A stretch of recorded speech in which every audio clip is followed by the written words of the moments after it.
지금 보시는 화면처럼 혈당을 재시는 분들이 분명 계실 겁니다. 이 방법에 어디가 잘못되었는지 눈치채신 분 계실까요? 두 가지가 잘못되고 있습니다. 그리고 지금 보시는 장면은 혈당 측정을 가장 편하고 정확하게 할 수 있는 방법 중 한 가지입니다.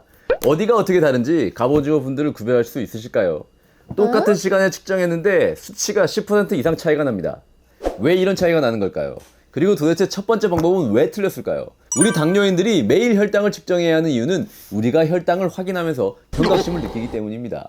내가 짜장면만 먹으면 이상하게 혈당이 치솟는 걸 알고 있다면 짜장면 2번 먹을 거 1번만 먹게 됩니다. 그리고 카레가 혈당에 나쁘다고 해서 카레를 꾹 참고 살았는데 어느 날 못 참고 카레를 먹었더니 나에게는 카레가 그렇게 혈당을 많이 올리지 않는 음식일 수 있단 말이에요.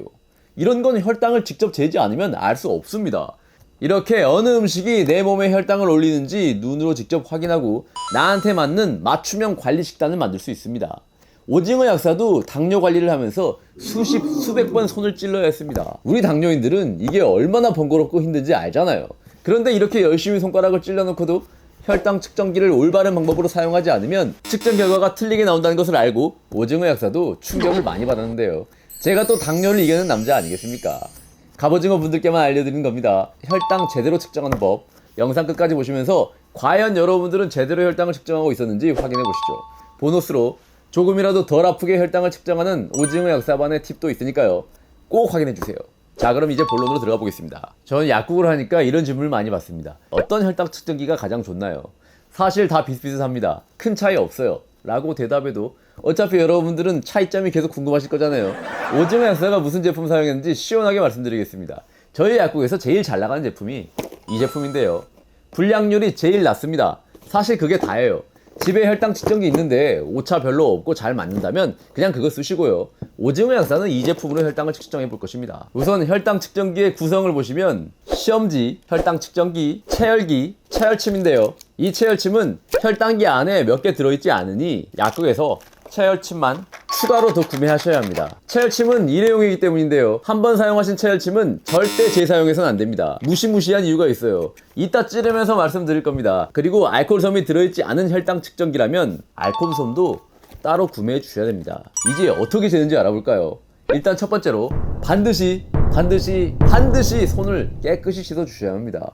오징어 약사도 그동안 손을 씻지 않고 알코올솜으로만 소독했었는데요. 결과가 이렇게 차이 나는지 몰랐습니다. 특히 음식을 만진 손을 제대로 씻지 않았을 경우 이렇게까지 차이가 난다면 우리가 하루에 몇 번씩이나 혈당을 측정하는 의미가 없어지잖아요. 반드시 손을 씻어 주시고요.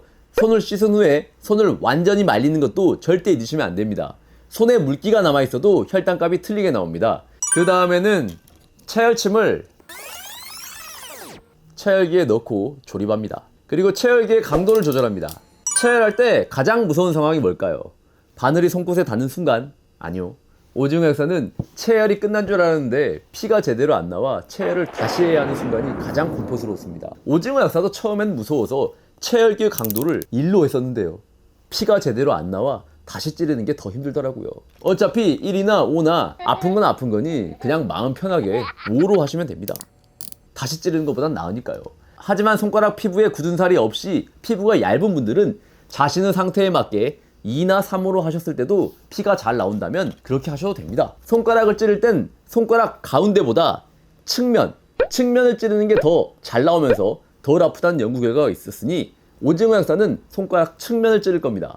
이제 알코올솜으로 손가락을 소독하고 알코올이 다 마를 때까지 10초만 기다리겠습니다. 알코올이 다 마르면 준비하시고 쏘세요.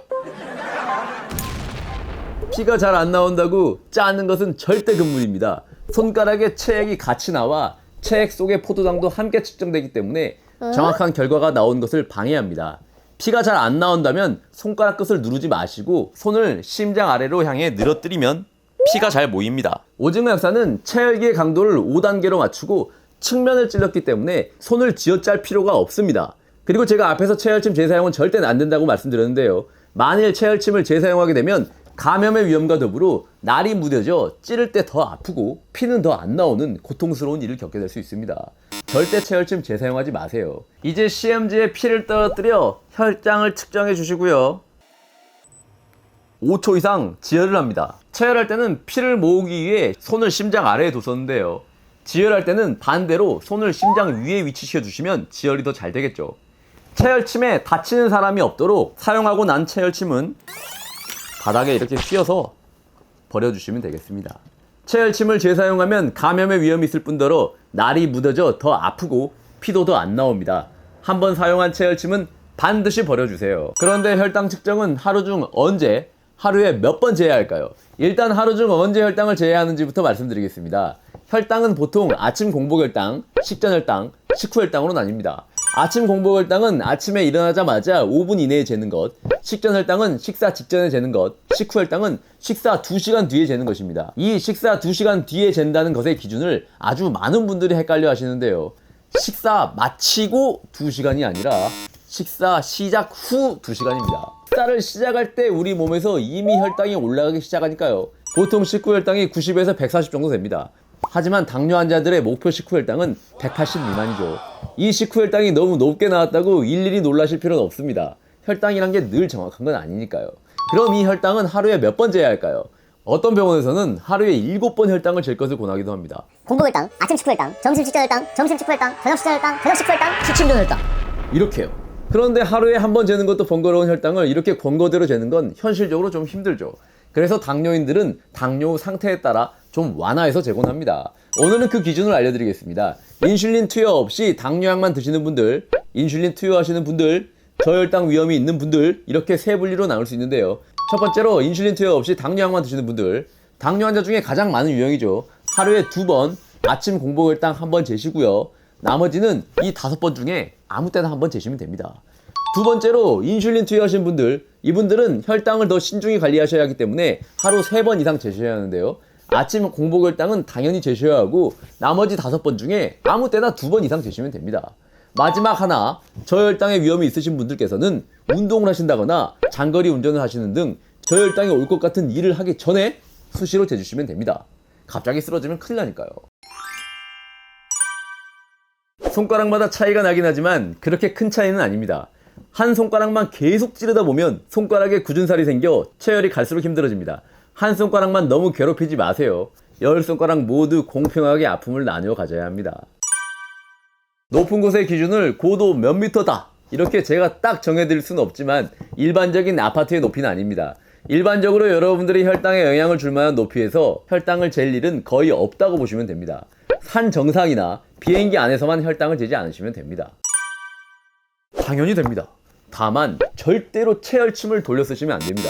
그리고 혈당 측정기를 항상 청결하게 관리해주세요. 당뇨 환자들에게 혈당 측정은 선택이 아닌 필수입니다. 오징어 약사도 지긋지긋할 만큼 혈당을 많이 재왔어요. 하지만 보셨죠? 혈당이라는 게 손을 안 씻어서 잘못 나올 수 있고 손을 쥐어 짜도 잘못 나올 수 있고 이 밖에 일일이 설명드리진 않지만 잘못 나올 수 있는 이유가 수십 가지는 더 있습니다. 혈당을 민감하게 체크하는 것은 여러분들의 건강에 분명 도움이 됩니다. 하지만 혈당을 잴 때마다 너무 슬퍼하거나 화내지 않으셨으면 좋겠어요. 혈당이란 게 항상 정확한 것도 아닐 뿐더러 이번에 혈당이 높게 나왔으면 다음번에 더 신경 써서 먹으면 되잖아요. 당뇨는 장기전이니까 너무 스트레스 받지 마시고 몸도 마음도 건강하게 관리하셨으면 좋겠습니다. 이왕 하는 거 틀린 방법으로 하지 마시라고 오늘 제대로 된 방법을 알려드린 것처럼 앞으로도 여러분들께 도움이 되는 정보 많이 가져오겠습니다. 뭐니 해도 하루에 몇 번씩 고생하시면서 혈당 관리하시는 여러분들이 저는 정말 자랑스럽습니다. 그럼 다음 시간에 더 건강해져서 만나요.